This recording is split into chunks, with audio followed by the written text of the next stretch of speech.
आइए, आज बड़ा पवित्र दिन है, अधिक मास की सुंदर नौवीं तिथि। आपको पता है आज नौवीं तिथि है, गुरुवार का दिन। नौवीं तिथि मधुमास फलिता, शुक्ल पक्ष अभिजित धर्म का। भगवान श्री रामचंद्र सरकार का अवतार नौवीं तिथि के दिन भारत की भूमि पे अयोध्या नगरी में, अयोध्यापुरी में हुआ। कौन सी तिथि थी? नौवीं। तो नौवीं यानी आप नौ का पहाड़ा पढ़ के देखना, तो आप लास्ट तक जब जोड़ेंगे तो नौ ही नौ आएगा। नौ दूनी 8 और 1 9 तिया 7 और 2, पूरा जोड़ देना लास्ट तक, 9 ही 9 आएगा। आज पूर्ण अंक पूर्ण तिथि है।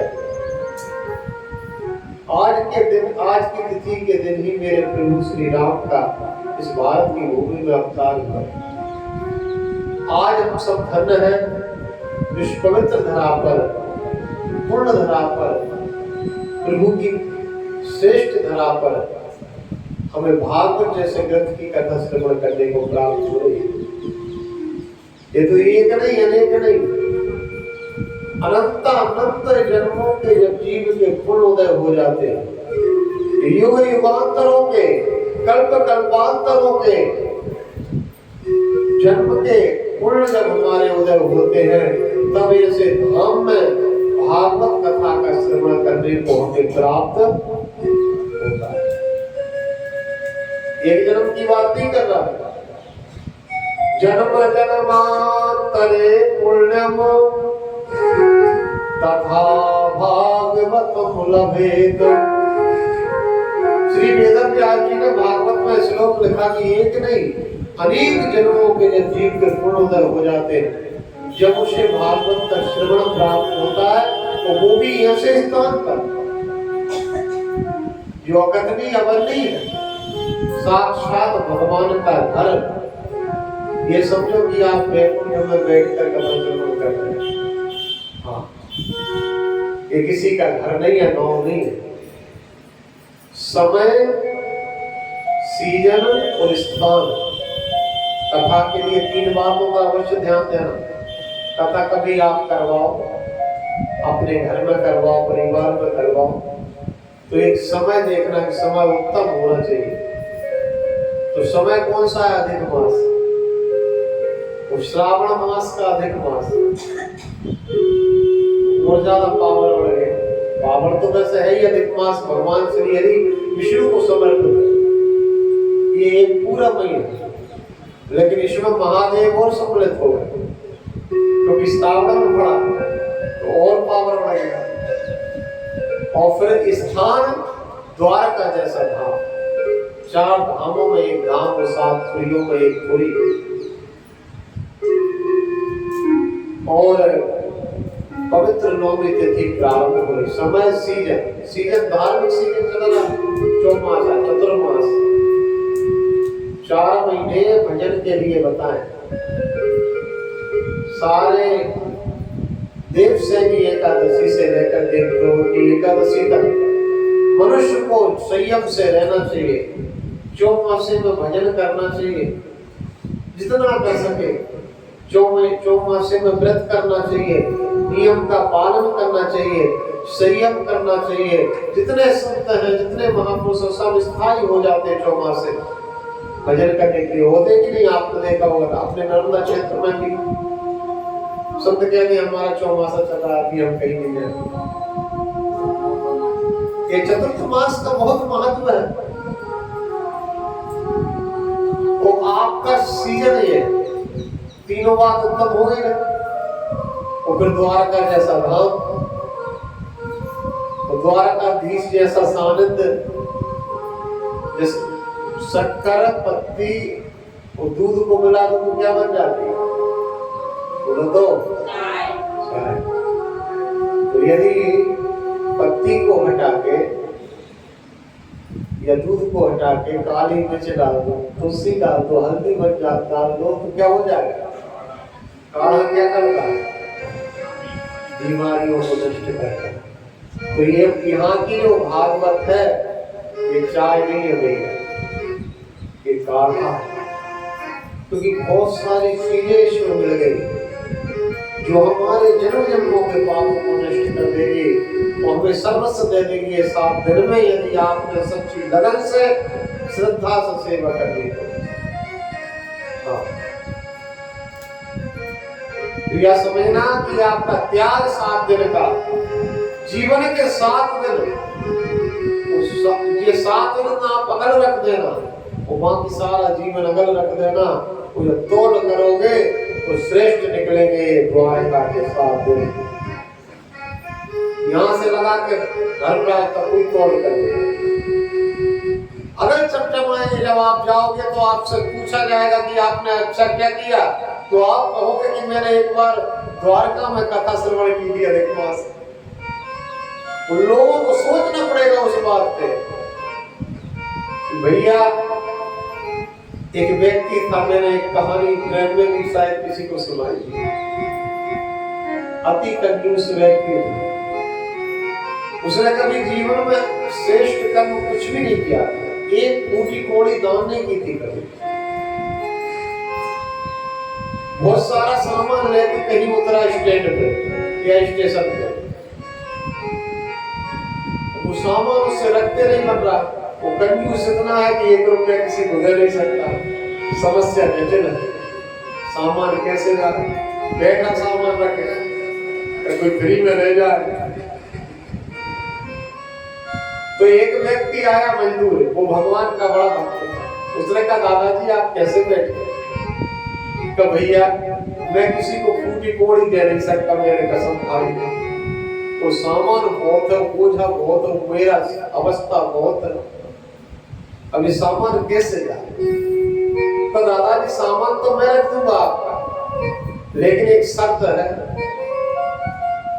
या तो आप मुझे कथा सुनाते चलना आपके घर तक, या तो मैं कथा आपको सुनाते चलूंगा आपके घर तक। बताओ। तो सेठ बोला कि महाराज भैया मुझे ना तो कथा आती है और न व्यथा आती है। हाँ तू बोझा भी तू ढर और कथा भी तू सुना, सुनने में मेरा क्या लागेगा, सुन लूं। तो वो बोला हाँ मैं बोझा भी पूरा रखूंगा और जितने दूर तुम्हारा घर होगा उतनी दूर तक तुम्हें कथा सुनना पड़ेगी, बीच में टोका टाकी नहीं करोगे, वो कथा भी नहीं बोलोगे। ठीक इत्तेफाक वो व्यक्ति छोड़ के आया, घर तक कथा सुना के गया। उसी दिन उस दादा की मृत्यु हो गई। ऊपर जाके जब हिसाब किताब बराबर किया गया, इसका माई बायोडाटा निकालो, तो सारे गुप्तचरों ने चित्रगुप्त ने कह दिया कि महाराज इसने जीवन में एक फूटी कोड़ी भी दान देगी, ये बहुत पापी है। निरंतर धन को संचय करता रहा, लेकिन इसने धन के काम में कभी अपना 1 पैसा भी नहीं लगाया। तो का जीवन में कुछ तो अच्छा किया होगा। का बस एक बार इसने एक मजदूर के मुख से भगवान की कथा श्रवण की है, मजदूर के मुख से, किसी पंडित के मुख से नहीं। वो उतना पुण्य है इसका, वो भी स्वार्थ में, ऐसे नहीं करता है श्रवण। उसने शर्त रखी थी कि मैं बोझ तो ले जाऊंगा, तुझे कथा सुनना पड़ेगी चुपचाप। तो ये तैयार हो गया, बोझ आके चक्कर में ये कथा सुनने वाला नहीं था। तो सारे मार्ग में सुनते गया, लगभग उसने 45 मिनट कथा सुनी। तो बोला ये इसके पुण्य का फल इसे दे दो। तो ये बोल पड़ा बीच में सेठ, बोला मुझे पुण्य का फल नहीं चाहिए, मुझे उसका फल देखना है कि कथा का श्रवण का फल होता क्या है, मुझे दिखा दो, मुझे फल नहीं चाहिए महाराज। मुझे दिखाने की बात कही यमराज जी से, तो धर्मराज जी बोले कि ये ये हमने तो आज तक पूर्ण कर्म का फल दिया है, दिखाया कभी नहीं है। कैसी बात कर रहे हैं कि मुझे देखना चाहिए? बिल्कुल नहीं। अब बात फंस गई, शास्त्रों को खंगाला गया कि कथा का पूर्ण का फल क्या है, क्या देखा है। निर्णय नहीं कर पाए धर्मराज जी। निर्णय भाई का मान ब्रह्मा जी के पास पहुंचा। ब्रह्मा जी ने 4 वेदों को उठा के देखा, दिखाने का फल नहीं लिखा, पूर्ण का फल तो लिखा है कि दे दो, जो किया है उसका फल दे दो, लेकिन ये नहीं है कि दिखा दो।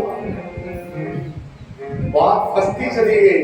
ब्रह्मा जी ने उसी आदमी को और यमराज जी को साथ में लेकर शंकर भगवान के पास गए। शंकर भगवान बोले भैया मेरे पास इसका उत्तर नहीं है, भगवान विष्णु के पास चलो। तो भगवान विष्णु के पास गए तो भगवान विष्णु से कहा प्रभु इसने एक मजदूर के मुख से कथा श्रवण की है, उस पूर्ण का फल प्राप्त नहीं करना चाहता, वो देखना चाहता है क्या। इसका उत्तर हम ब्रह्मा जी भी नहीं दे पाए, ना धर्मराज दे पाए, ना भगवान शंकर बोले मैं भी नहीं दे पाए। तो भगवान नारायण हंसने लगे, बोले अरे पगलो यही तो फल है कि आज ये मेरे सामने खड़ा है, मेरे दर्शन हो रहे, मेरे दर्शन ही कथा का फल है। कथा का फल ही मेरे दर्शन है। जो सच्चे हृदय से मेरी कथा श्रवण करेगा तो उसको मेरी प्राप्ति होगी। तो वो सेठ हाथ जोड़ के बोला हुजूर मालिक मैंने फल देख लिया है कि एक मजदूर के मुख से कथा श्रवण करने से आज इस ब्रह्मांड के 3 प्रधान देवता मेरे सामने खड़े, ये फल मैंने देख लिया। अब आपके तीनों के दर्शन का फल क्या होता है और बता दो, प्रेम से बोलो। इतनी सी बात और बता दो कि आप तीनों यदि किसी के साथ रह जाए तो उसका फल क्या है। तो भगवान विष्णु बोले उसका फल है कि जो एक बार मेरे वैकुंठ में आ जाता है, मेरे से वैकुंठ का अर्थ होता है विगत कुंठा इति वैकुंठा, जहां जाने के बाद जगत में दोबारा जीवात्मा न आए वही वैकुंठ है। आज के बाद सदा सदा के लिए तुम जन्म मृत्यु के चक्कर से परे हो, क्योंकि 2 बार जीवात्मा को सबसे घोर कष्ट होता है। एक बार जब जन्म लेता है तब भयंकर भयंकर कष्ट होता है। वो जब प्राण निकलते हैं तब ये समझ लो कि 1000 बिच्छू के काटने से जो पीड़ा होती है उससे कहीं 10 गुना अधिक पीड़ा प्राण निकलते तब होती है। इस चक्कर से तू बच गया तो समझ गए भैया, भगवान की कथा का फल, श्रवण का फल, जीवन भर मां नर्मदा के तट पे, मां गोमती नदी के तट पे, समुद्र के तट पे खड़े हो गए एक पैर से तपस्या करना, सारा जीवन जो पूर्ण फल आपको एक पैर की तपस्या में खड़े होकर मिलेगा, वो पूर्ण फल आपको एक दिन की कथा श्रवण करने से प्राप्त हो जाएगा। प्रेम से बोलो, ये घर की बात नहीं है भैया। हनुमान जी से लंकिनी ने कहा कि तात स्वर्ग अपवर्ग सुखे भरिय तुलाई के अंग, तो तुलना ताही शकल मिली, जो सुख लव सत्संग। ये हनुमान स्वर्ग के सुखों को और मोक्ष से जो जीवात्मा को सुख प्राप्त होता है, मोक्ष हो जाए आपका, मुक्ति हो जाए, तो जो सुख आपको मुक्ति से प्राप्त होगा वो सुख एक तराजू के पलड़े पर रखते, स्वर्ग के सुख और मोक्ष का सुख। और जब तराजू को आप उठाओगे तो दूर न ताही शकल मिली, जो सुख लभ सत्संग। लेकिन प्यारे बंधुओं, जो सुख सत्संग में वो सुख आपको कहीं नहीं मिल सकता। इसलिए शास्त्रों में कहा है कि भगवान की कथा के श्रवण से बड़ा साधन उद्धार के लिए और कोई हो नहीं सकता। और ऐसे स्थान पर जब आप कथा श्रवण करते हैं प्यारे बंधुओं, तो उसका अनंत गुना फल फला। अनंत। एक व्यक्ति था जीवन में कभी कथा कभी कोई पूजा पाठ नहीं करता था, पढ़ा लिखा नहीं था, अनपढ़ था, गवार था। किसी कथावाचक के मुख से सुन लिया कि कथा का श्रवण करना बहुत बड़ा पुण्य है। जो कथा का श्रवण करते हैं ऐसे मनुष्यों के लिए भारत के सारे तीर्थों में जाने का पुण्य फल प्राप्त। वो बहुत गरीब था, उसने विचार किया कि मैं भारत के तीर्थों में नहीं जा सकता, मेरे पास पैसा ही नहीं, मैं भारत के तीर्थों में नहीं जा सकता। तब भाइयों, उसने कथा में ये बात सुनी, उस दिन से उसने संकल्प कर दिया, संकल्प लिया कि आज के बाद जहां भी भारत की भूमि में मेरे आसपास क्षेत्र में कथा होगी, मैं केवल कथा श्रवण करने जाऊंगा। वो कथा जहां होगी वहां भारत के सारे तीर्थ आते हैं, वो कथा जो सुनता है उसे भारत के सारे तीर्थों में जाने का पूर्ण फल प्राप्त होता। उस दिन से उसने नियम बना लिया, अब जहां जहां कथा हो भैया देखे बैठो लोग। धीरे धीरे लोगों ने उसको नाम रख दिया पूर्ण धर्म ऋषि। क्या नाम रख दिया? अक्सर आप अच्छे काम में जाएंगे तो लोग आपका नाम अच्छा रख देंगे। अनपढ़ व्यक्ति उससे कहते पूर्ण धर्म नाम के महात्मा। गंगा मैया के दो भक्त, गंगा मैया के दो भक्त गंगा स्नान करने के लिए गंगा दशहरे के दिन जा रहे हैं। ये गंगा तट पर रहता था ये पूर्ण धर्म नाम के जो शब्द थे। गंगा जी से 2 मील दूर इनका गांव था।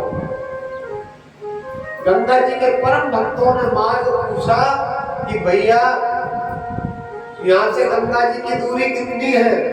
तो पूर्ण धर्म ऋषि बोले, भैया आज तक मैं गंगा जी गया नहीं हूँ, लेकिन मैंने लोगों से ये सुना है कि गंगा जी की दूरी यहाँ से 2 मील दूर है। कितनी मील? 2 मील। ये बात सुनकर उन्हें ब्रह्माश्चर्य हुआ। बोले बताओ कितना बड़ा पापी है, कितना बड़ा दुष्ट है। 2 मील दूर गंगा जी, आज तक उसने गंगा जी के दर्शन नहीं किए, गंगा स्नान नहीं किए। अरे राम राम, कहां से कैसे व्यक्ति से हमने पूछ लिया, इसके तो मुंह देखने का बात। कौन बोले? गंगा जी के परम भक्त। कौन से बोले? भगवान की कथा सुनता था पूर्ण धर्म, उससे उन दोनों को दोष लग गया। एक संत का एक भक्त का अपमान कर दिया। दोनों गंगा जी गए, हरिद्वार से लेकर गंगा सागर तक गए, गंगा जी ने दोनों को दर्शन नहीं किया। सूखी पड़ी, जल दिख ही नहीं रहा गंगा जी।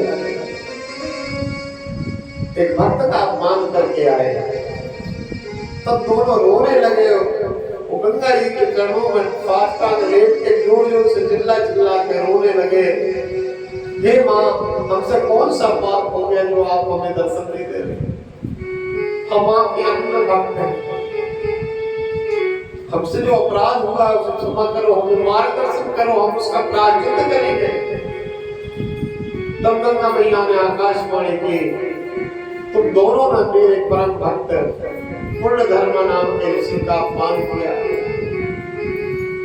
जाओ तुम दोनों उस व्यक्ति से जिससे गांव में तुमने रास्ता पूछी, उससे जाकर साष्टांग के चरणों में प्रणाम करके क्षमा मांगना। यदि वो तुम्हारे अपराध को क्षमा कर देगा तो मेरे दर्शन तुम्हें हो जाएंगे। दोनों गए, जाकर के संत के चरणों में प्रणाम किया और हाथ जोड़ कर पूछा, महाराज आप कौन सा पुण्य करते हैं? वो बोला मैं कोई पुण्य नहीं करता। कौन सा यज्ञ करते हैं, कौन सा दान करते हैं? बोला कुछ नहीं करता मैं, ना भजन करता, ना पूजन करता, ना दान करता, ना यज्ञ करता, ना गंगा जी नहीं गया। तो तीर्थों की बात तो अलग है। तो तब फिर आप में इतना आपका नाम पूर्ण धर्म कैसे करेगा? तो मैंने किसी कथावाचक के मुख से सुना कि जो कथा का श्रवण करते हैं उन्हें भारत के सारे तीर्थों में जाने का पूर्ण फल प्राप्त हो जाता है, क्योंकि भारत के सारे तीर्थ उस भूमि में वास करते हैं जिस भूमि में कथा का प्रांगण रहता है। भागवत की व्यासपीठ बनती है, सारे के सारे दोनों संत चरणों में गिर गए, क्षमा मांगी और क्षमा मांग करके भैया आओ। तत्काल गंगा जी ने दर्शन दिए दोनों को। बताया वो महान भक्त है, क्योंकि वो ज्ञान गंगा का मैं गोता लगाता। कौन सी गंगा में? ज्ञान गंगा। वो भागीरथी गंगा से श्रेष्ठ गंगा है, भगवान की गंगा है। गीता की कथा, भागवत की कथा, राम कथा, 18 पुराणों की, इसी ऐसी गंगा है कि वो गंगा तो आपको जाने के लिए उत्तराखंड जाना पड़ेगा, उत्तर प्रदेश जाना पड़ेगा, लेकिन ये गंगा तो कहो आपके घर में प्रभावित हो जाए। त्रिवेणी संगम बताया आपको, भगवान की कथा में त्रिवेणी संगम भी है, भागवत के अंदर शिव कथा भी है, राम कथा भी है, और कृष्ण कथा भी है। हो गई ना त्रिवेणी, ब्रह्मा विष्णु गंगा यमुना, हो गए ना। और गोस्वामी तुलसीदास जी ने रामायण में चौपाई लिखी है। कौन सी चौपाई लिखी है? हरि हर कथा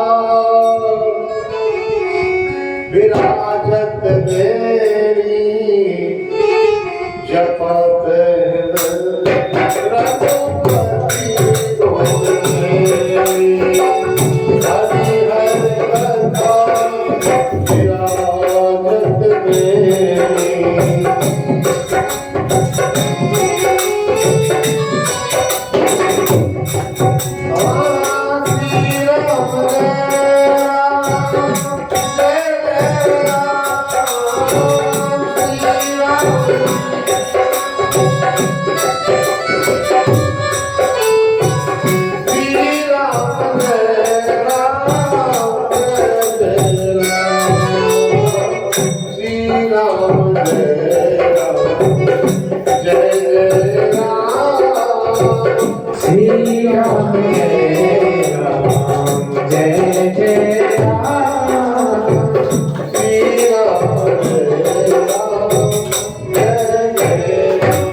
हरि हर कथा विराजत मेरी। सुनत सकल बुध मंगल देवी। सकल मंगल लिखे, एक मंगल नहीं लिखे। समस्त प्रकार के मैयाओं ध्यान दो, समस्त प्रकार के अमंगलों को हरने वाली है, मंगलों को देने वाली है। सुनत सकल, सुनने मात्र से समस्त प्रकार के शुभमंगल आपको कथा प्रदान कर देती है। हरिहर कथा विराजत मेरी, सुनत सकल मंगल देवी। मैं आपसे निवेदन करूं, कथा वो यमुना है, कथा वो गंगा है जो मनुष्य के सारे पापों को हर लेती है। प्रेम से बोलो जय श्री कृष्ण। अब आपको इसका फल बताता हूं। महाराज जो भागवत की कथा आप श्रवण कर रहे हैं, इसका फल क्या है? श्रीमद् भागवत नामो पुराण लोक विश्रुतम, श्रद्धया श्रद्धया युक्तो मम संतोषकारकम्। भगवान श्री कृष्ण कहते हैं, जो श्रद्धा पूर्वक मेरी भागवत कथा का श्रवण करते हैं, ऐसे मनुष्यों को किसी प्रकार के यज्ञ जब तक करने की वो नहीं है, जरूर है। मेरी कृपा उनमें वैसी हो जाती, मैं संतोष वैसी हो जाता हूँ। मम संतोषकारक। यदि मनुष्य मुझे संतोष करना चाहते हैं, मुझे प्रसन्न करना चाहते हैं, मुझे प्राप्त करना चाहते हैं, तो उसके लिए केवल मेरी कथा का श्रवण करें श्रद्धा पूर्वक। कैसे श्रवण करना? क्योंकि जब तक आपकी श्रद्धा वक्ता के प्रति, जैसे यार कथा बांटने वाला मैं हूं, तो वक्ता के प्रति आपकी श्रद्धा नहीं होगी। ग्रंथ के प्रति, भागवत का ग्रंथ, भागवत के प्रति आपकी श्रद्धा नहीं होगी, फिर ये कथा आपका कल्याण देगी। बोलो, पूजा पाठ कुछ भी करो, आप माला करो, एक बार नाम लो तो श्रद्धा पूर्वक। क्योंकि क्योंकि स्वयं श्रद्धा माता पार्वती और विश्वास का रूप भगवान शंकर। भवानी शंकरौ वंदे श्रद्धा विश्वास रूपिणौ। रामायण जी में दूसरा श्लोक रामचरितमानस के बालकांड का। भवानी शंकरौ वंदे श्रद्धा विश्वास रूपिणौ। जब तक आप ग्रंथ के प्रति श्रद्धा भाव प्रकट नहीं करेंगे, भक्ता के प्रति आपके हृदय में श्रद्धा नहीं होगी और विश्वास नहीं होगा भगवान की कथा पे, भगवान पर पूजा ना करो तो चलेगा, पाठ ना करो तो चलेगा, लेकिन विश्वास नहीं करोगे तो नहीं चलेगा। विश्वास ही फल को देता है, विश्वास ही सिद्धि को देता है, विश्वास ही भगवान को प्रकट कर देता है। भगवान भक्त का विश्वास ही पत्थर को भगवान बना देता है। आज हम इतनी मूर्तियां पूजे ना केवल विश्वास के कारण। विश्वास है ना, किसी ने पत्थर पे चूना लगा के रख दिया तो आपका विश्वास प्रकट हो जाएगा, होता ना। किसी ने पत्थर पे सिंदूर चढ़ा दिया तो आप वहां से निकलेंगे कहीं गए विश्वास हो तो नहीं तो ऐसे कि पत्थर पड़ेगा। लेकिन पत्थर की उसी की मूर्ति बनती है जो पत्थर चोट सहन कर लेता है। प्रेम से बोलो। और जो चोट को सहन नहीं कर पाता वो पत्थर कभी मूर्ति भगवान नहीं बन पाता। या रखना बदल जाता है, फैल जाता है, कण बन जाता है। तो विश्वास। दूसरा श्लोक भागवत का कहता है महात्मा, जिस घर में, जिस मकान में, जिस स्थान पर मेरी कथा होगी, कह रहे नित्यम भागवतम यस्तु। जो मनुष्य रोज भागवत की कथा का श्रवण करता है, ये इस कथा को पढ़ता है घर में, भागवत जी की पुस्तक में इस कथा को घर में, आपसे मैं इतना निवेदन करना चाहता हूँ इस पवित्र धरा पर, आप एक भागवत की पोथी ले आए। उस पोथी में आप एक कथा रोज पढ़ें, ज्यादा 10 मिनट लगेंगे भगवान के सामने बैठ। तो भागवत क्या कहती, नित्यम भागवतम यस्तु पुराणम पढ़ते नरा। जो मनुष्य इस कथा को पढ़ते हैं, प्रत्येकाक्षरम भक्तेर यक्ष कपिलादानम। पढ़ने से आपको लाभ क्या मिलेगा? एक एक अक्षर कथा का आपके जीवन को भक्ति से भर देगा, एक एक अक्षर। और एक एक अक्षर के उच्चारण से आपको, एक एक शब्द के उच्चारण से कथा के कपिला गौदान करने का पूर्ण फल प्राप्त। कपिला गौ जानते हैं कि नहीं जानते? कैसी होती है बताओ जरा। सफेद होती, काली होती, पीली होती, कैसी होती है? अरे भैया बताओ, फिर से बोलो। कोई कहता है इसके सिंह गिरते महाराज को कपड़ा होती, कोई कहता बिल्कुल सफेद होती महाराज। लेकिन मुझे जो पता है मैं वो बताऊं। 10,000 गायों का दूध दोहन करके 1,000 गायों को पिलाओ। जिन गायों को दूध पिलाया उन्हें 1,000 गायों का दूध दोहन करके 100 गायों को पिलाओ। वही 100 गायों का दूध दोहन करके 10 गायों को पिलाओ, और 10 गायों का दूध दोहन करके 1 गाय को पिला के दान करो। वो कपिला गाय होती है। आप कर पाओगे दान ऐसी गाय? जल्दी बोलो, कर पाएंगे? यहाँ कोई बैठा नहीं कर पाओगे? तो भागवत के एक एक शब्द श्रवण करने से, ये एक एक अक्षर पढ़ने से वेद व्यास जी कहते हैं यश कपला दानम, कपला गाय दान करने के पुण्य के बराबर पूर्ण फल प्राप्त। कितनी बड़ी बात कह दी बताओ। के बाद भी लोग ना श्रवण करें तो उनसे बड़ा अभागा कोई हो नहीं सकता। तो बोलो, जोर से बोलो भाई, उनसे बड़ा अभागा कौन होगा इस भारत में? जो भारत में जन्म लेकर के वो भागवत कथा से वंचित रह जाए, उनसे बड़ा अभागा। पता है अभी की किस्सा है, पिछली वर्ष एक छोटा सा गांव है उदयपुरा तहसील में, राज्य में जिला में खिरिया मापसा। उस खिरिया गांव में एक पचामा के रघुवंशी की बहू कथा श्रवण करने आती थी महाराज। तो हमने बोला कि भागवत की कथा ला करके घर में पढ़ना चाहिए। उसके दिल में बात लग गई और उसने कथा के ज्येष्ठ बाद भागवत की पुस्तक मंगाई।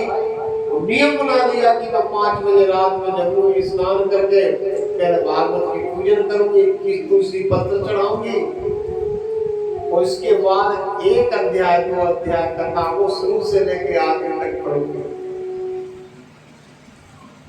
तो हमें वो बता रही थी। तो पता है 1 वर्ष नहीं हो पाया उसके घर में मेरी कथा हो गई। मैं गया तो बहुत रोई। पता नहीं गुरुजी जिस दिन से मैंने आपके मुंह से कथा सुनी थी और आप कथा का महत्व वर्णन कर रहे थे, उसी दिन से मैंने भागवत पढ़ना प्रारंभ किया है। 12वां स्कंद मेरा चल रहा है, 12वां स्कंद पूरा नहीं हो पाया तो साक्षात भागवत की कृपा मेरे घर में हो गई कि ये भागवत कथा मेरे घर में हो गई। हमने जीवन में कभी नहीं सोचा था कि हम जैसे गरीबों पे भी कथा हो जाएगी। अच्छी भव्य कथा हुई। तो ये प्रत्यक्ष फल। तो आज हमारा पूरा परिवार सुखी है, चारों तरफ सबको शांति है। तो ये भागवत जो ग्रंथ रखा है, मैं आपसे ज्यादा नहीं कहता, किसी के घर में आके रखा जाए ना पूजन स्थान, कुछ ना करे, ना पढ़े, कुछ ना करे, यदि झूठी आरती घुमा देगा और एक बार भी कह दिया कि भागवत भगवान की, एक बार भी कह दिया तो ये समझना कि उसका घर घर नहीं, उसका घर वृंदावन बन जाता, उसका घर द्वारका बन जाता है। प्रैक्टिकल मैंने तो कई जगह आया है, आपको विश्वास नहीं है, आप बहुत परेशान हैं, बहुत पीड़ा है, आप लाके भागवत रख लो और एक एक अध्याय पढ़ने लगो कथा, तो एक एक कमला गाय दान करने का पूर्ण फल एक एक शब्द के साथ प्राप्त है। तो बड़ा ग्रंथ है, इससे बड़ा और क्या चाहिए? स्वयं कल्प वृक्ष, स्वयं कृष्ण अवतार है कलयुग में। इसी धरा पर, गुजरात की धरा पे भगवान ने सोमनाथ में अपना शरीर त्यागा, उद्धव को दिव्य दृष्टि प्रदान की। भगवान शरीर छोड़ने लगे कि उद्धव तुम देखते रहना कि मैं कहां जा रहा हूं। उद्धव बोले ठीक है प्रभु। बाण मारा बहेलिया ने, 33 कोटि देवता आकाश से खड़े होकर दृष्टि फाड़ के देख रहा है कि भगवान अपने भक्तों को कैसे छोड़ के आते हैं। 125 वर्ष मेरे कृष्ण को पूरी हो गई। श्री कृष्ण 11 वर्ष तक मथुरा में रहे, 14 वर्ष वृंदावन में रहे। कितने हो गए? 25 और 100 वर्ष द्वारका में। 125 वर्ष में सारे अधर्मियों का संहार करके, धर्म की स्थापना करके, वो भगवान अपनी लीला को पूरा करके जाने लगे। उद्धव जैसे भक्त हाथ जोड़ के रोने लगे, प्रभु यदि आप चले गए, आप यदि यहाँ से चले गए तो आने वाला युग कलयुग होगा। वो कलयुग में आपके भक्तों पर घोर अत्याचार होगा, अपमान होगा, उनकी रक्षा कौन करेगा? किसकी शरण में जाएंगे वो? अधर्मियों से दुखी होकर के कौन की शरण में जाते रहेंगे? धर्म में आप ना जाओ, हमें छोड़कर ना जाओ। भगवान ने दिव्य दृष्टि दी, इसी तरह आपको गुजरात सोमनाथ के पास भगवान ने दिव्य दृष्टि दी, वो भगवान के शरीर से दिव्य प्रकाश निकला। शरीर त्याग के वक्त प्रकाश आकाश में गया, 33 कोटि देवताओं के नेत्र बंद हो गए। लेकिन उद्धव को अर्जुन जैसी दिव्य दृष्टि भगवान ने दे दी। जब अर्जुन को विराट रूप दिखाया था ना भगवान ने, हजारों सिर, हजारों हाथ, हजारों पैर, उस समय अर्जुन दिव्य दृष्टि से देख पाए भगवान को, विराट रूप को। वो प्रकाश आकाश में गया, वो आकाश में जाकर मेरी माता बहनों 3 पुंजों में परिणित हो गया। अब ध्यान देने वाली बातें यहाँ ध्यान से सुनना। 1 लाख पुण्य जाकर के वृंदावन की पुण्य गलियों में उखड़ गया। आपसे कोई पूछे भगवान कहाँ है, कह देना वृंदावन में। वृंदावन की गली गली में भगवान, ठीक है ना? वृंदावन की पुण्य गलियों में उखड़ गया। दूसरा प्रकाश जाकर के श्रीमद् भागवत पुराण में समा गया, दूसरा पुण्य। और तीसरा पुण्य उद्धव के देखते देखते गोलोक काम चला गया, गोलोक अपने लोक में चले गए। उसी दिन से भारत में भागवत की कथा प्रारंभ हो गई। और आज तो भैया धर्म केवल बचा है तो भागवत से। तो जिस दिन इस भारत की भूमि से भागवत कथा बंद हो जाएगी तो याद रखना, फिर कोई भी सुरक्षित बचने वाला नहीं। सब रखा रह जाएगा, कोई काम नहीं आएगा, सब खत्म। और एक दिन ऐसा आएगा इस कलयुग में कि धर्म सुनाई नहीं काना, दूर दूर तक धर्म के कार्य सुनाई नहीं पड़े। ऐसे लोगों की बुद्धि भ्रष्ट हो जाएगी, लोग पाप परायण हो जाएंगे, दुष्ट प्रवृत्ति के हो जाएंगे, अधर्मी हो जाएंगे।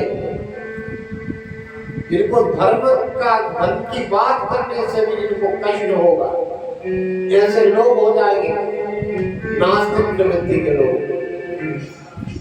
जब तक हमारा भारत में भागवत की कथा है तभी तक हमारा धर्म सुरक्षित है, वो ये भारत सुरक्षित है। मैं आप सबसे निवेदन करूं, श्लोकार्धम श्लोक पादम, तीसरा श्लोक, पारित्यं भागवतोद्भवम् पठे स्नुयाद्यस्तु गोसहस्रफलम् लभेत। यदि आप इतने लोगों में से एक श्लोक भी आपने भागवत का याद कर लिया,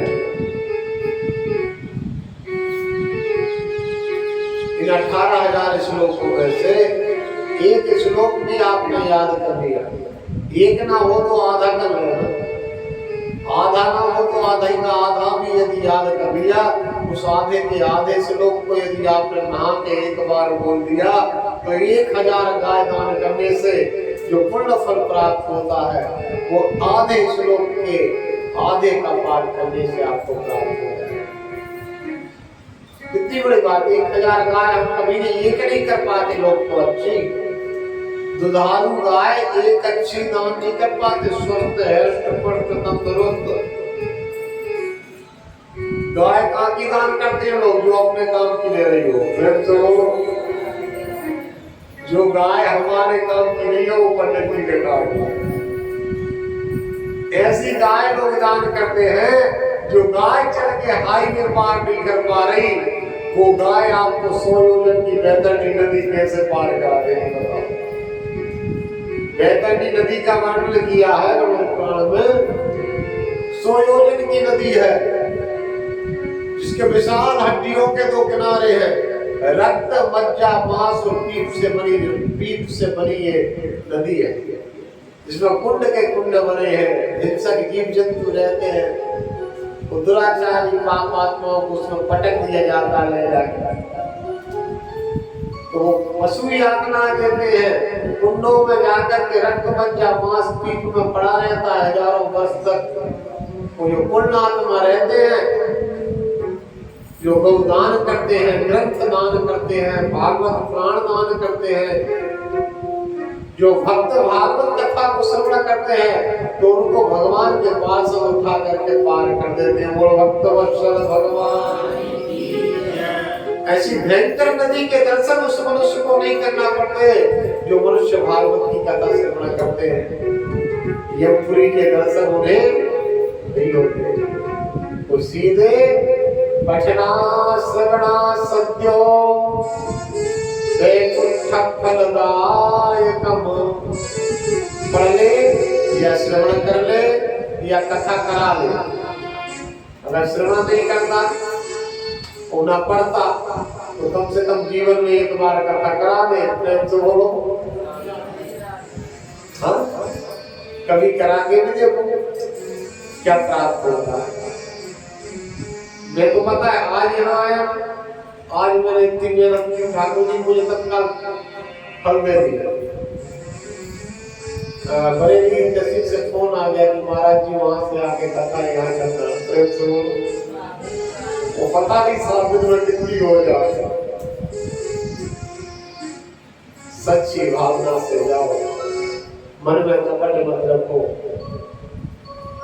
पूरी शक्ति लगा दो, अपनी एनर्जी लगा दो भगवान के पीछे, भगवान तुम्हारे पीछे, तब ईश्वर हमें तत्काल फल देता है। हमें समझ में आता कि ये दिया, एहसास कराता कि देख मुझे सबको ये दिया। ऐसा ही सच्चा ग्रंथ है जिसको आज आप सबने सिर पे धारण किया ना। एक आपने ग्रंथ धारण नहीं किया, आपने स्वयं पूरे ब्रह्मांड को धारण कर लिया था, स्वयं कृष्ण को धारण कर लिया। इसका स्पर्श करने से, फूल माला तुलसी माला अर्पण करने से और इसकी परिक्रमा करने से, उपहार अर्पण करने से मोक्ष की प्राप्ति। तो चौथा श्लोक कहता है या पठे प्रेतो नित्यम, जो नित्य दिन भागवत को पढ़ता है, श्लोकम भागवतम सुतो अष्टादश पुराणानां फलमाप्नोति मानवा। जो नित्य दिन भागवत कथा का श्रवण करते हैं या भागवत कथा को पढ़ते हैं, ऐसे मनुष्यों के लिए 18 पुराण श्रवण करने की आवश्यकता नहीं है। 18 पुराणों को पढ़ने से, 18 पुराणों की कथा श्रवण करने से जो पूर्ण फल प्राप्त होता है, वो प्यारे बंधुओं, प्यारी माताओं बहनों, वो भागवत कथा को श्रवण करके जीव को प्राप्त हो जाता है। बहुत बड़ी बात है। 18 पुराण कभी आप सुन पाओगे? कराने वाला नहीं, 18 पुराण तो सुन कहाँ से पाओगे? तो बोलो, मैं तो बहुत ढूंढ रहा हूँ ऐसा कोई चेला मिल जाए कि साल में 2 पुराण कराए, मूल पुराण 18 पुराण, तो 18 पुराण एक बार दास को बोलने का मौका मिल जाए। लेकिन अभी तक 15 साल हो गए मुझे, ऐसा कोई चेला नहीं मिला जिसने कहा हो कि महाराज मैं 18 पुराण करवाऊंगा, आप तो साल में 2 पुराण करो हर 6 महीना में। प्रेम से बोलो। कितने दिन हो गए मुझे खोजते, अब क्या पर मैंने निर्णय ये लिया कि एक ही गांव में एक समिति बनाऊंगा और हर साल एक भजन का पुराण करूंगा। एक व्यक्ति था मेरा गांव वाले दादाजी, ओंकार सिंह ठाकुर स्वर्गीय, जो अब नहीं रहते, राज भैया के पिता। उन्होंने एक बार जरूर कहा था कि आप तो 18 पुराण का संकल्प ले लो, वो जब तक पूरे ना हो जब तक घर ही मत जाओ। प्रेम से बोलो। हाँ, टेंट साउंड वाले से बात कर रही है, एक पूरा हो जाए, दूसरा चालू कर दो, दूसरा हो जाए, तीसरा कर दो, 18 हो जाए, बाकी घर चले जाओ। तो मैंने कहा दादाजी एडवांस में संकल्प करना अच्छी बात, एक हो जाएगा दूसरे का फिर कर लेंगे संकल्प। लेकिन कहीं 18 नहीं हो पाया, आप ही चलेगा, हमें चलेगा फिर। इसलिए एक एक कराते जाओ। 18 पुराण जो हमारे मूल पुराण है, 18 18 उपपुराण, 36 पुराण है, आपको पता कि नहीं? और भगवान की ऐसी कृपा है, आप जिस पुराण पे हमें बिठा दोगे वही पुराण निकलेगा। प्रेम से बोलो। हाँ। बस एक बार मौका मैं सोच रहा हूँ कहीं मिले कि क्रम से 18 पुराण हो, जो मूल पुराण है 18 पुराण। तो आइए, पहला एक कहता कि 18 पुराण जैसे आप नहीं करवा पा रहे तो केवल भागवत कथा कराने से भी आपको 18 पुराण को पाठ करने से, 18 पुराण का कथा को पढ़ने से जो पूर्ण फल प्राप्त होता है, वो पूर्ण फल आपको अवश्य प्राप्त होगा। और कहा जहाँ पे भागवत की कथा होती है, वो जो कथा को श्रवण करते हैं, ऐसे भक्तों के लिए कलयुग इनके जीवन में अतिक्रमण नहीं कर सकता। कलयुग ऐसे मनुष्य का कुछ नहीं बिगाड़ सकता। जो मनुष्य भागवत से जुड़ा है, कलयुग उसके कदर में भी नहीं आ सकता। प्रेम से बोलो। जैसे आप कछु लोग कंजूसी से बोल रहे हैं, ज्यादा भोजन तो नहीं कर रहे, जोर से बोलो। देखो राधे राधे बोलने से बैटरी चार्ज हो जाती है। नहीं तो यदि हम ना बोले ना राधे राधे, तो पता है कुछ लोग नीचे होते जाते और फिर धीरे धीरे समाधि लगे रहते हैं। नींद तो नहीं कर सकते, समाधि करेंगे। इतना सुख मिलता है इस आत्मा को कथा में आके, सारी चिंताओं से मुक्त हो जाती है। तो पता है समाधि लग जाती है। नहीं तो अच्छे डल्लक की गद्दा पे नींद नहीं आती। लोग प्रेम से बोलो। कथाओं में बड़े प्रेम से सो जाता है बैठे बैठे। क्यों सो जाता है? पता है, चिंता मुक्त हो जाता है, शरीर को रिलैक्स हो जाता है, आराम हो जाता है, तो प्रेम से उसको निद्रा आ जाती है। इसलिए राधे राधे क्यों बोलते हैं? जिससे कि आपको निद्रा न आए। 10-15 मिनट आप अच्छे रहते हैं राधे राधे, आपका चेहरा खिल जाता है, अगर दिखता है। और राधा नाम का प्रभाव अगर दिखता है। प्यारे बंधुओं, राधा वो धारा है, राधा वो धारा है। राधा को उल्टा कर दोगे तो क्या हो जाएगा? धारा। राधा वो धारा है जिस धारा में आप केवल बह जाओ, कूद जाओ, कूद के बह जाओ, हाथ पांव मत चलाओ।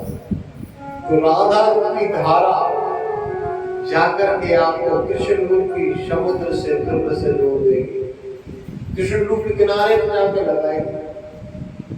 इसलिए 1000 बार नारायण भगवान विष्णु का नाम लो, 1000 बार राम का नाम लो, और 108 बार कृष्ण का नाम लो। जो फल आपको प्राप्त होता है वो एक बार राधा नाम लेने से प्राप्त हो जाता है। एक बार 1000 नारायण का नाम, उस 1000 नाम राम के, और एक केवल एक माला। श्री राधा राधा रटन से सब बाधा मिट जाए, कोटि जन्म की आपदा पल भर में मिट जाए। राधा राधा नाम को जो सपने में भी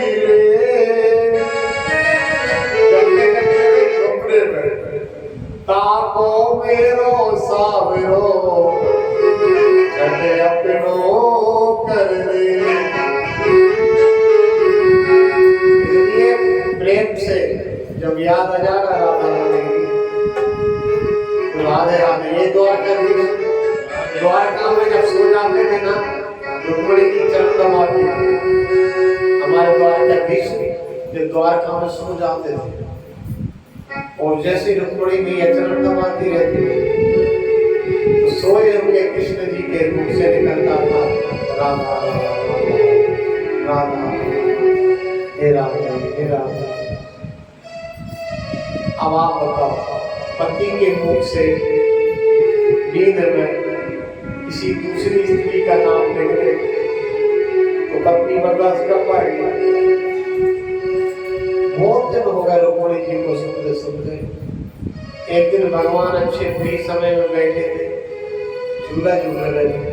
राजाधिराज थे, छत्रपति अनंत कोटि ब्रह्मांड नायक पुरुषोत्तम कृष्णचंद्र द्वारकाधीश वासुदेव श्री अनंत विभूषित अनेक श्री लगी होती इनके नाम। ऐसे भगवान द्वारका में जिनका राजपाट था। एक दिन प्रसन्न मुद्रा में फिर बैठे थे, कोई काम नहीं था ज्यादा, बहुत व्यस्त रहते थे सेवा में लोगों प्रजा के पालन में। सुधर्मा नाम की सभा यही द्वारका में भगवान ने सुधर्मा सभा बनाई थी।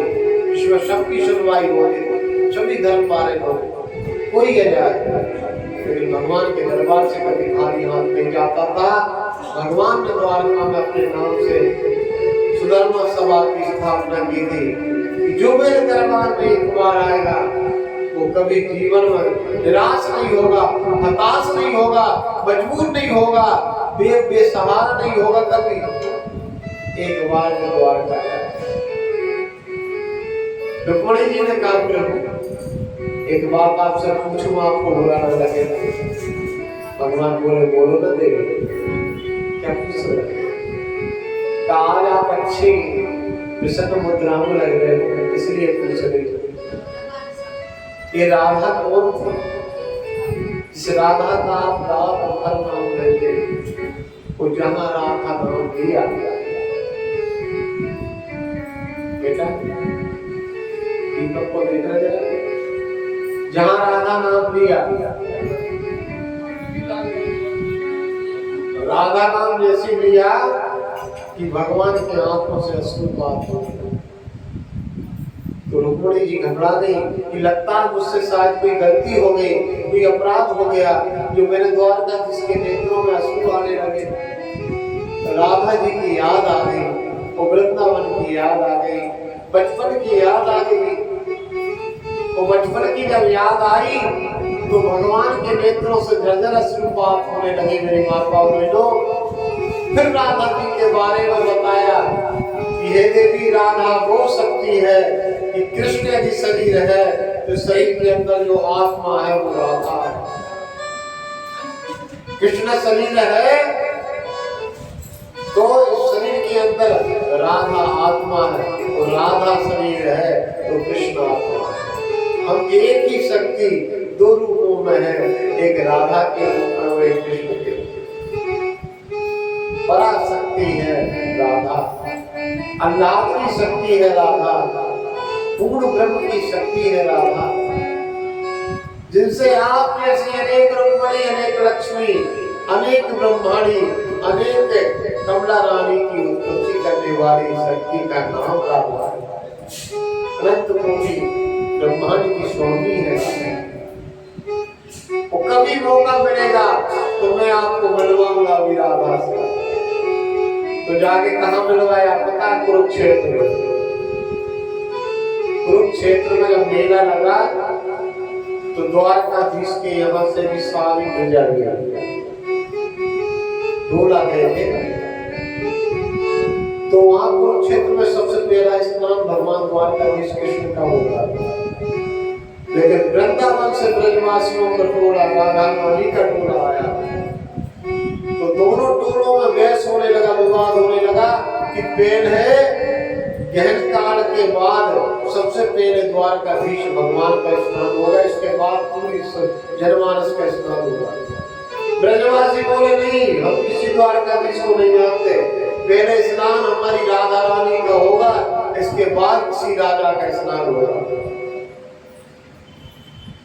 दोनों में विवाद होने लगा। भगवान को आवाज आई और जैसे ही सैनिक ने बताया कि राधा रानी करके टोला ब्रज से आया, कहना ब्रज की रानी है, उनके स्नान पहले होंगे, कृष्ण के बाद हुए होंगे। हे प्रभु, अब आप बताओ करना क्या? भगवान बोले यदि राधा रानी ब्रज से आई है तो पहले आप उन्हें स्नान करने दो, उनके शरणामृत में दास स्नान करेगा। फ्रेंड्स, ओका रुक्मणी रामती सत्यभामा कालिंदी जया भद्रा। आप देखना चाहती थी ना राधा से मिलना चाहती, चली जाओ सबसे पहले जाके खड़े हो जाना लाइन में। इस वक्त पहला स्नान जिसका होगा वो ही राधा। पहले वे सब पहुंची कुंड के समीप में, तो राधा रानी जब डुबकी मारी तो माता जब डुबकी मारती है तो उनके पैर के अंगूठे बाहर हो जाते हैं पानी से। होता तो पैर पे डुबकी मारती ना वो ऐसे करके, तो पैर के अंगूठे ऐसे जल के ऊपर निकल आते हैं। आपको पता नहीं होगा माता, लेकिन जब आप लोग कहीं जल में बैठ के डुबकी मारती ना तो आपके पैर के अंगूठे बाहर हो जाते हैं। तो राधा रानी का जब अंगूठा निकला पैर का, और रुक्मणी जया भद्रा इन सभी ने देखा तो और पटरानी या भगवान को लज्जित हो गई कि जिसका पैर का अंगूठा इतना सुंदर है तो वो कितनी सुंदर होगी। विचार करिए, कल्पना करिए कि स्वयं लक्ष्मी का अवतार, महालक्ष्मी का अवतार रुक्मणी, और स्वयं पृथ्वी का अवतार सत्यभामा, कालिंदी यमुना का अवतार कालिंदी, स्वयं लज्जित हो गई। इतना वो जब निकली जब बाहर तो सबने शीश झुका दिया राधा रानी को देखकर। और जैसे राधा रानी ऊपर आई तो रुक्मणी जी ने गरम दूध ले जाकर तो राधा रानी को दे दिया। अब जिसने 100 वर्ष के वियोग के आंसू पिए वो कृष्ण भगवान के, तो उसको गरम दूध लगेगा बताओ। मेरी राधा रानी गटागट दूध पी गई, लेकिन भगवान का सारा गला जल गया, पूरा पूरे गले में। शाम के जब भोजन करने का रुक्मणी जी ने कहा तो भगवान ने जब मुंह खोल के दिखाया तो इतने बड़े फूला पड़े, पूरा मुंह जल गया, पूरा गला जल गया। कहा प्रभु आपको ये क्या हुआ? क्या हुआ? पूछती हो तुमने इतना गर्म दूध मेरी राधा को दिया था तो उसने तो 100 वर्ष के वियोग के आंसू मेरे वियोग में पिए, गरम आंसू पिए हैं उसने, तो उसको तो कुछ असर नहीं हुआ। लेकिन मैं राधा के अंदर वास करता हूँ, मेरा पूरा गला जल गया। तब राधा रानी को रुक्मणी जी को एक ज्ञान हुआ, यदि राधा शरीर है तो कृष्ण आत्मा है, और कृष्ण शरीर है तो राधा आत्मा है। एक ही शक्ति है भैयाओ। इसलिए राधा नाम परम हितकारी, परम नाम। एक बार सब लोग बोलेंगे, राधे तुम बड़े भागिनी और तपस्या की, तेरे लोग तारण तरण सो तेरे आधीन।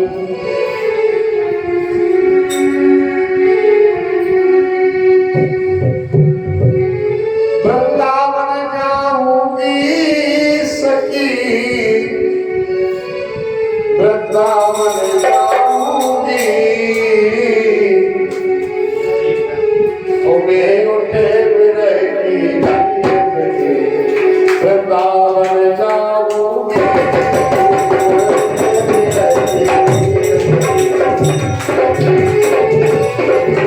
मैं उठे विरह की वृंदावन जाऊंगी, मैं उठे विरह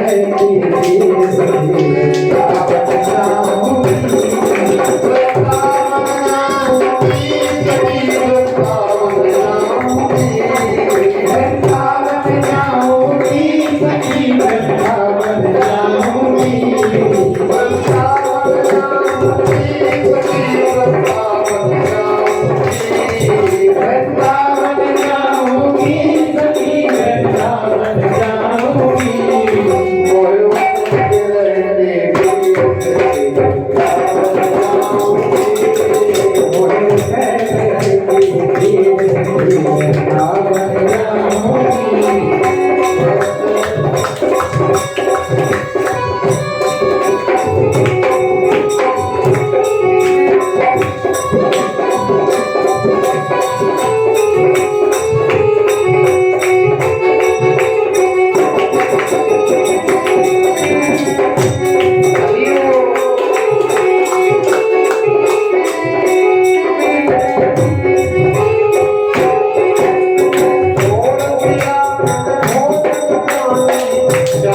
राधा नाम जगत का आधार है। इसलिए एक बार सबको नहीं करें। बरसों में बरसाने वाले गुलाब के हो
अरे प्यारे यदि मकसद चाहिए तो पहले ठुमका लगा के नाच कैसे भक्ति होगी वो मुक्तियां।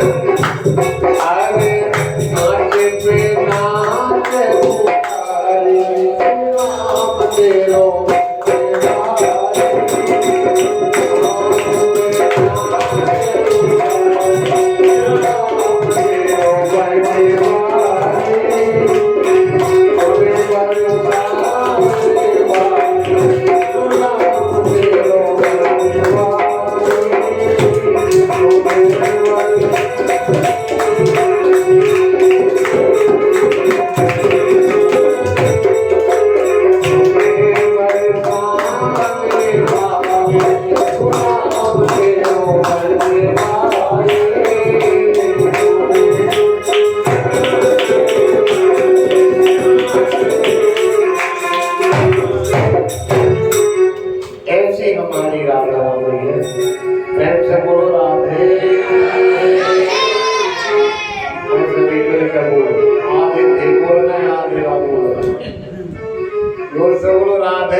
देखो आइए, मैंने ये 7 श्लोक आपको बोले।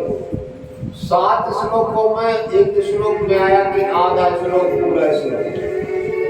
आप लोगों में से कितने लोग हैं जिनको भागवत का एक श्लोक याद है? आप ऊंचा करें,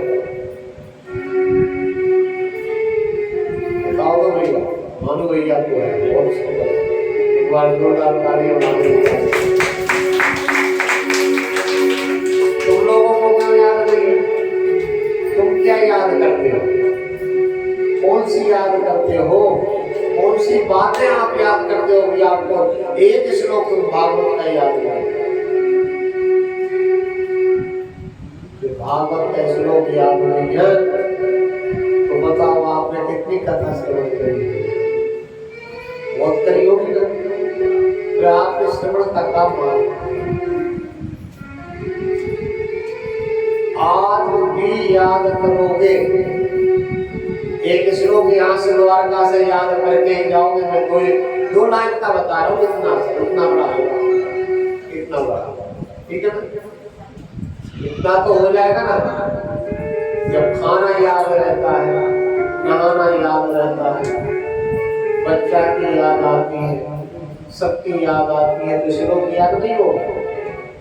हो जाएगा।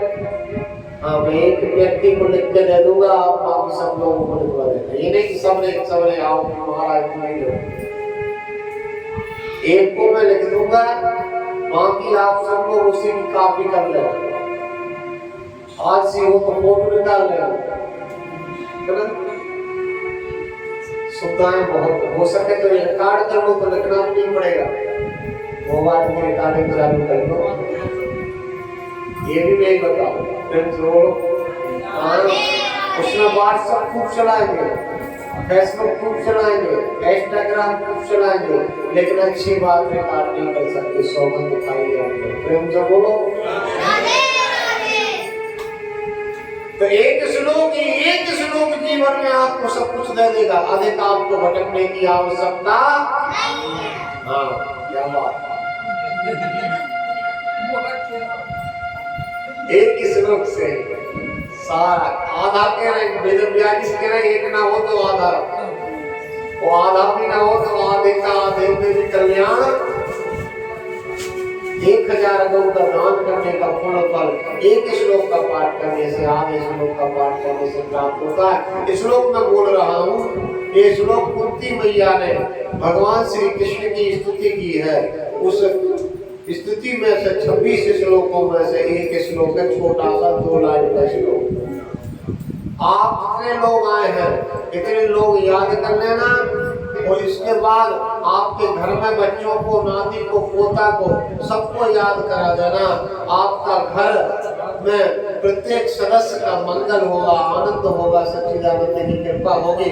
वो यही श्लोक आप आपके घर में दीवार पर सिंदूर से, घी में सिंदूर को घोर के उस सिंदूर से यही श्लोक को आप लिख देना, तो आपका घर नहीं होगा, आपका घर वृंदावन हो जाएगा।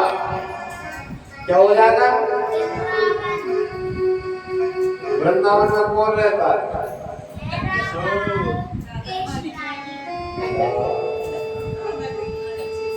तो वृंदावन में राधा कृष्ण रहते हैं। हमारे भाई साहब को पता कितना अच्छे से बता रहा है राधा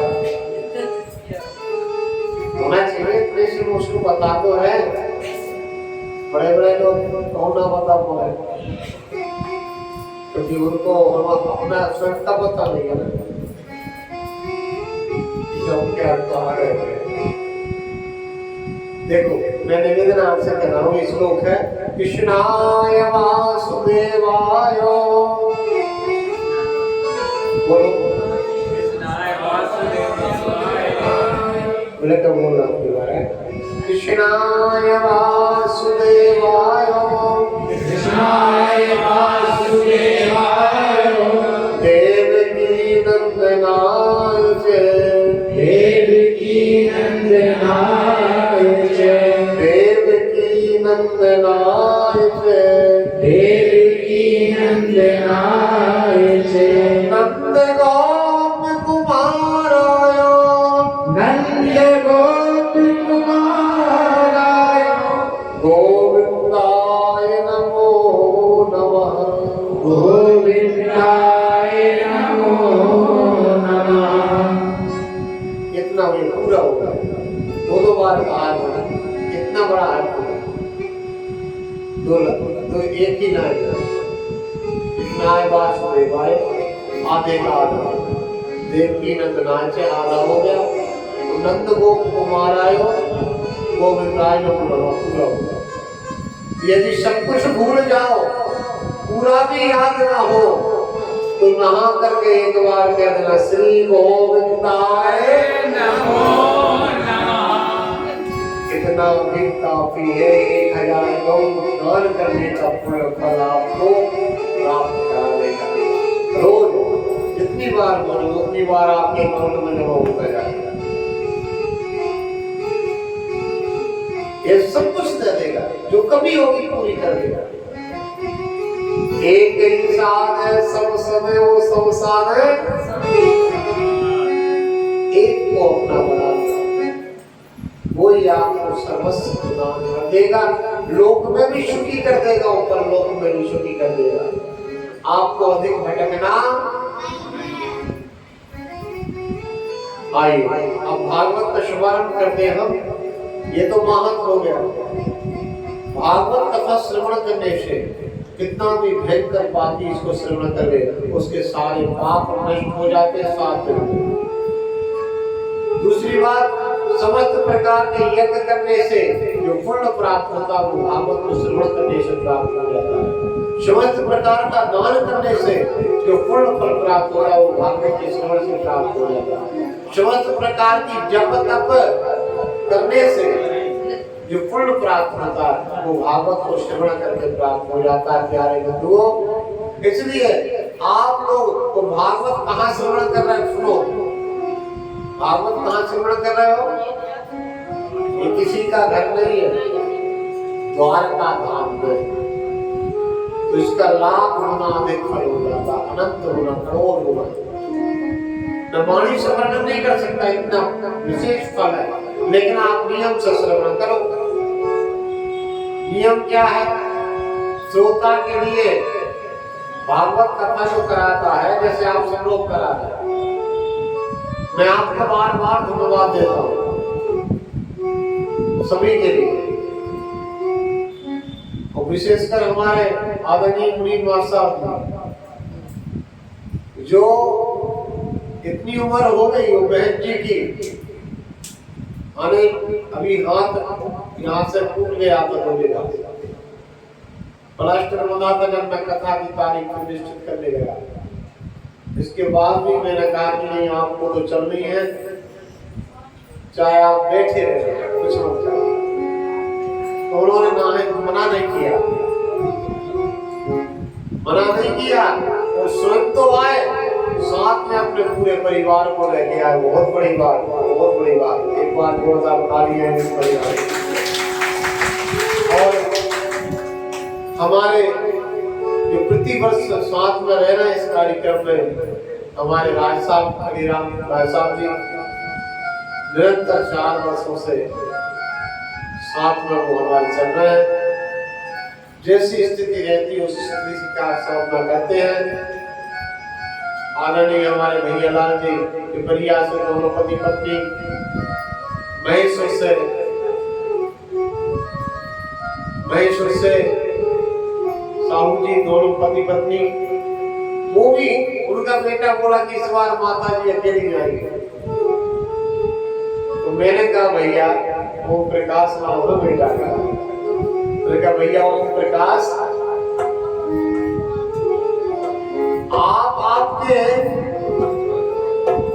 आपके पिताजी को फिर द्वारका नहीं ले जा पाओगे। भागवत से जब उन्होंने 4-3 धाम कर लिए तो ये लाश मोर है, हमारे कहने से इसमें और लगा दे, फिर प्रेम से बोलो। और आपने देखा होगा, देखो दादाजी को घर में उनको तकलीफ होती होगी, लेकिन यहाँ भागवत विश्व यात्रा सबसे आगे चल रहे हो। देखा होगा है ना, घरे जरूर तकलीफ होती होगी, लेकिन यहाँ आके मनुष्य को पता नहीं क्या हो जाता है। तो कहने का भाव है मेरा, हमारे आज से भी पिछले वर्ष रामेश्वरम में गए और 2 वर्षों से हमारे साथ यहाँ भी आए और आपके परमार सावन मोरा वाले हरिद्वार में हमारे साहू जी भोपाल से आए हैं, रामलाल जी वो तो आए हैं, साथ में दो उनके संबंधियों को लेके आए। हमारे महेश भैया हरचंद्र ठाकुर साहब रिया माता से, वो 5 वर्ष से निरंतर साथ है आपको। हाँ, तो मैं आप सभी भक्तों का हृदय से आभारी हूँ और भगवान द्वारकाधीश से प्रार्थना करता हूँ, हमारे आदरणीय नाना जी पिपलिया वाले वो लोग अद्भुत भक्त है, पता है। हाँ, निरंतर घर में उनका काम है पाठ और निरंतर रामायण पढ़ना, सप्तशती का पाठ करना और निरंतर जिस दिन से वो तो मतलब उनके जीवन शैली ही अलग है। तो ऐसे ऐसे अद्भुत व्यक्ति हमारे साथ हैं जो संत से नहीं, बड़े बड़े संतों जैसी इनकी स्थिति है। हाँ, ग्रस्त संत है। आप सभी माता बहन, हमारी शकुन बाई करेली से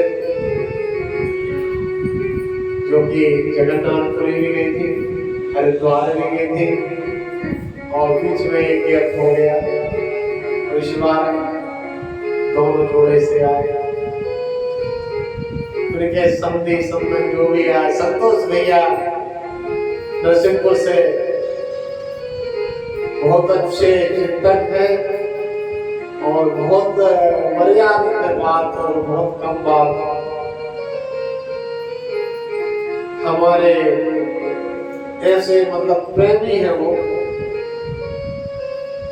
कि वो भी रामेश्वरम भी आ रहे थे, लेकिन पैर में तकलीफ होने के कारण टिकट हो गई, तो उनकी टिकट का चार्ज पूछ रहा है, अभी नहीं आया, पैसा भी डाल दिए थे, लेकिन शरीर पीड़ा होने के कारण उनका रामेश्वरम नहीं रह पाए। और इस बार हमारे बीच में सिलवानी तहसील से हमारे पटेल साहब मनमोहन सिंह जी, उनके धर्मपत्नी के साथ बहू के साथ में आए। आप सभी भक्तों के प्रति मैं आभार व्यक्त करता हूँ और आप सबका अभिनंदन करता हूँ और भगवान आप सब भक्तों पर अपनी कृपा की दृष्टि बनाए रहे। करैया से हमारे भैया लाल राठौर जो कि इतने वायु वृद्ध है, लेकिन मैंने माता राम से कहा था, माता राम से हमने कहा था, माता राम पैसा तो आनी जानी चीज है, अब पता नहीं द्वारका में कब हमारी कथा होगी, कब हम तुमसे कहेंगे। प्रेम से बोलो। इसलिए चलो, बोली शादी की है गुरु जी, पैसा नहीं है ना। हमारे बाप साहब बोले कि हम पैसा दे, बोले चलो, और साथ में बाप साहब गए थे, और मोड़ा बहू को भी रख लो। नहीं, लोग इधर उधर घूमने जाते हैं अन्य स्थानों पर, लेकिन जब भी आपके घर में बेटा की शादी हो, कहीं घुमाने का मन करे तो उसे वृंदावन भेजना, काशी भेज देना, या आप द्वारका भेज देना, तो पति पत्नी का जीवन धन्य हो जाएगा, उनके जीवन में खुशहाली भरने के परमात्मा। यही कृष्ण जीवन है जो प्रभु के नाम से हमें शुरुआत करना चाहिए। मैं सबके लिए बहुत बहुत हमारे मंगल सिंह भैया से, जो कि बहुत सेवा करते हैं, वीर भैया संगीत पे शांत को वस्त दे रहे हैं, इनके लिए भी बहुत बहुत आशीर्वाद। अब देखो मकान तो बताओ, भाव का बहुत है। प्रेम से बोलो। रामेश्वरम में सेवा नहीं तो बढ़िया अच्छी बिल्डिंग बन गई। अब कंप्लीट हो गई, वीर भैया से कहना कि बार नहीं भागवत और हो जाए भाई आपकी है। तो ऐसे सब अद्भुत भक्त हैं। तो आप लोग जो मैंने श्लोक दिया, इस श्लोक को आप आपके घर पे सिंदूर से लिख लेना, तो आपका घर घर नहीं होगा, आपका घर वृंदावन हो जाएगा। आपके घर की जवाबदारी भगवान के सुदर्शन चक्र की हो जाएगी। सुदर्शन चक्र एक ऐसा शस्त्र है कि ब्रह्मांड की कोई शक्ति उसका, ब्रह्मांड की कोई शक्ति उसकी वो बराबरी नहीं कर सकती, याद पाठ नहीं कर सकती। सर्वश्रेष्ठ शस्त्र है भगवान का। इसलिए मेरी माता बहनों, आप सब लोग इस श्लोक को याद कर लें। आइए दो के श्लोक और बोलते, इसके बाद आगे ठीक है। सच्चिदानंद रूपायो